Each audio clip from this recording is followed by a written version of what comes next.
So you can go there. That's the website as well, JAS-Townsend and Son.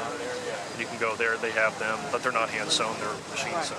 So a lot of ours, like mine is hand sewn. Everything else like that. So what about your weapon? What is this? It's a Fowler, and it's equivalent to today's shotgun. So you have your pan, so you have your lock, you have your stock, and you have your barrel. This is your pan.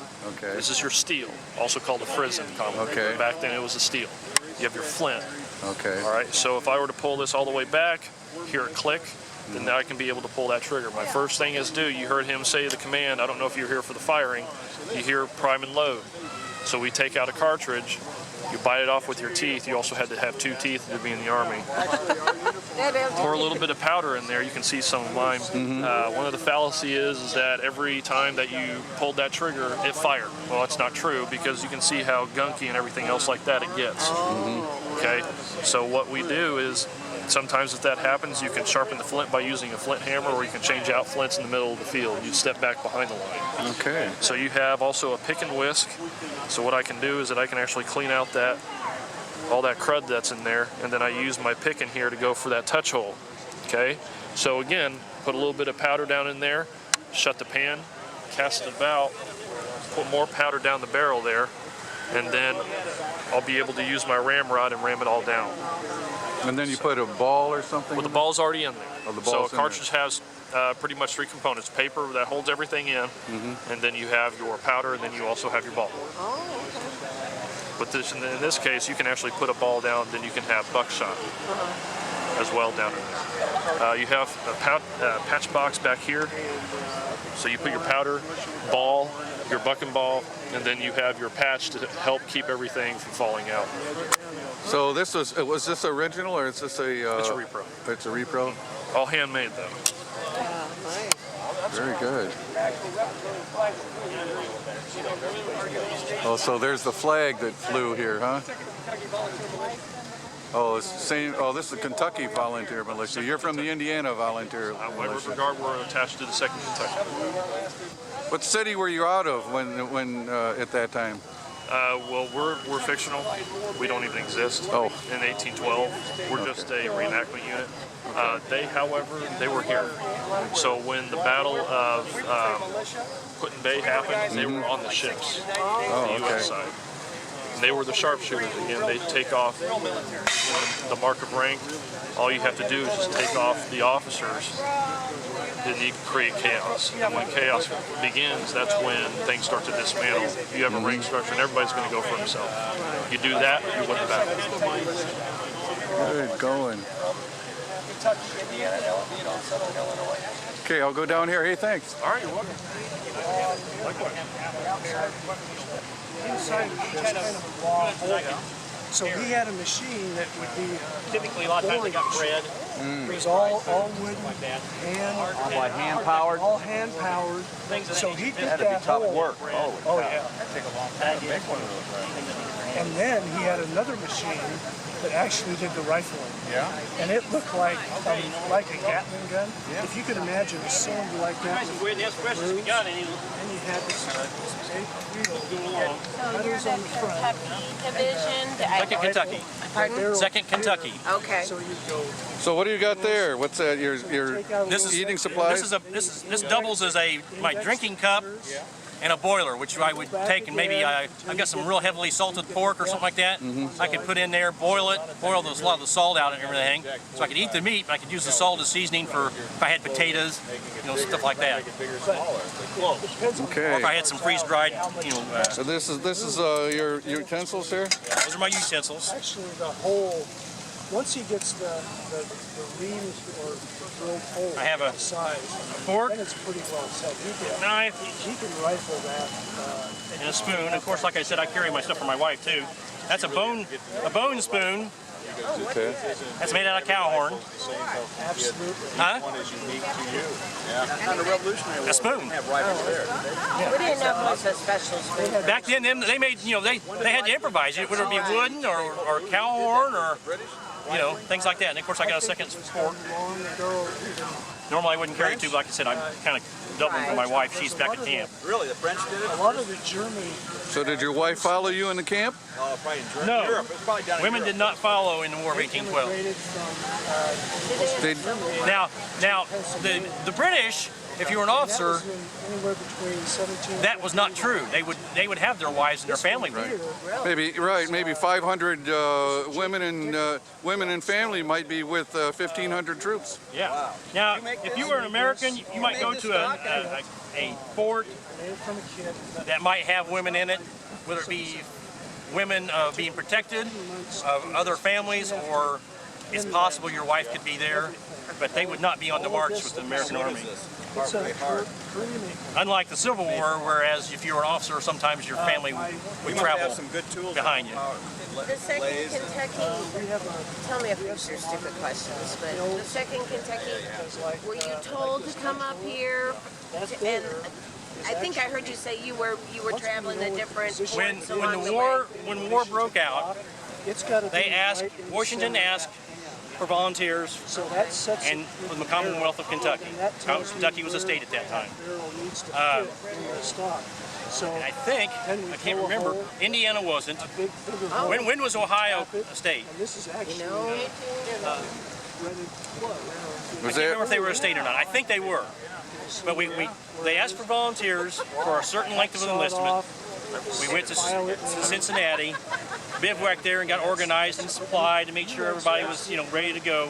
And from there, we come up I know. up I know what's to Fort Defiance. I think there was a couple others before that, but Fort Defiance is the main one. We went to Fort Jennings, built that fort. We What actually year? built that What year fort. was this? What years? This would have been in 1812. 1812. Okay. The war started actually as an Indian type war. The Indians were being provoked to fight against us by the Canadian and the French, or the English. I mean, English, sorry. right? And the first battle, the first real battle of 1812, actually happened in 1811, but it was Tippecanoe in Lafayette, Indiana. Really? That's right. That's where the first blood was shed, and it was Indians and Americans. Oh my God. There were 7 engagements in Indiana, all filtering over and up into Ohio and into Canada. It's kind of a shame that the Indians got caught in the middle, because no matter who won, they lost. I may not. Correct. Yes. I don't have the trigger pull that's going to take me off. 1803. Okay. I thought they were a state. I wasn't sure. But the second Kentucky, or the Kentucky must have had a lot of population at that time, whereas Ohio didn't. It was still a frontier area. And so, like I said, Kentucky He says, take aim. sent 25,000 volunteers to the war.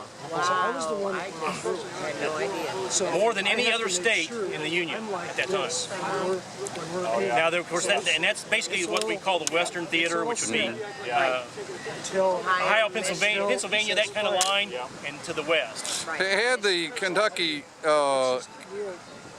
contingent not come into play, the United States wouldn't have prevailed. That is correct. And not second Kentucky, but Kentucky as a whole suffered 68% casualty, which meant we were in the thick of things all the time. I can, that's why And of course, a lot of that was against the Indians, Right, it was against the Indians. which is where a lot of the casualties come from. It wasn't from the British or the Canadians, because usually we're kicking their butts. It was the Indians. We lost some engagements to them, to the British and everything, but like at Fort Meigs, we tended to kick their butt, and then when somebody got sloppy and there was a massacre called Dudley's defeat, Fort Meigs is up near just below Toledo, just below Toledo. at Perrysburg. Oh, okay. No, exactly. What? Well, let me go It's the back to. largest wooden fort in the United States. And it's still there? Right. It's reconstructed. Right. The U.S. Army was just started there. Harrison, the first National Army, Armed Forces, started Harrison right was there. in charge of the army out here, Standing at the top. commanding the Kentucky and the regulars in this area. The first or seventh, I can't remember what it is, U.S. regulars. One of the things you used the word massacre, like the River Raisin massacre or the Dudley's massacre, but it tended to be that the white men called it a massacre when they lost and a victory when they won. Well, I see where you're coming from there. I think that as far as using the term, the river raisins was more of a massacre because the Indians took revenge on the prisoners. They were helpless. They killed them. That's a massacre. Well, The Dudley's defeat, everybody was armed, and so that was less of a massacre, even though kind of history kind of refers it that way. well, an example is Custer. Custer was a man who did massacres, who killed people just to have people. He didn't take any. He only took women prisoners. He didn't take men prisoners. He killed them. Yeah. So it would be Well, I Custer's don't mean to massacre. suggest that we weren't guilty of some of the same atrocities Right. on our side. Okay. In the heat of battle, unfortunately or fortunately, I've never been in the service or in battle of any type. So all I can do is go based upon what the history books tell us. But again, knowing how things really are, our guys were guilty of some pretty vicious stuff. We went to the battle. We're going to the Battle of the Thames in October, which is where Tecumseh was killed and basically ended the Indian uprisings. Indians more or less kind of put it that way. So I'm sure, and when we fought that battle, the cry came out, remember the raisin. That's right. So I know that they came in there with a vengeance, no holds barred, and took care of business. When the Kentucky contingent, when they would recruit them, one of the big recruiting things was you could get to go out and shoot Indians. So that's right. You were right when you say that their engagements were with Indians. They got a lot of young guys with rifles who were good, and they weren't really going after the British. They were just going after the Indians. We were backwoodsmen and sharpshooters, everything else. And I'll tell you another interesting fact. And this is kind of getting off the subject we were just talking about. And in order to be in the militia, you had to have 2 opposing teeth. Hug those grooves. Do what? So you Teeth. Opposing teeth. You had to have 2 teeth on there. and 2 teeth directly across from one another. Tip is pinned. And I didn't have epoxy there. So I can tell you, but it's just more interesting to show you. fouled up, tapped up. So I got it down about here. I pulled it out. I can't tear that if I don't have teeth. Bag But and why this do you- stayed in here. That's my powder. All that was left There's powder. Oh, okay. I'm sorry. I'm like right. clueless. That's all right. No, I didn't. But I didn't even know that. So you can get at it with that. So you had to have 2 opposing teeth. We're going to prime it. You have to take this breech Get a little bit over there by the touch hole. This is indented, so it holds that powder in there. just behind that touch. Come down and cast about. So you have to put it. Take the powder. Of course, this is the way we do it for safety reasons. Then the barrels. Otherwise, I'd have a patch and a ball and everything. Get the powder down in there. So you went in from that end and just pushed it out. Put it down. Oh, you took the barrel off? Fire in the hole. I had to take it out so Cock it. I get that breech plug.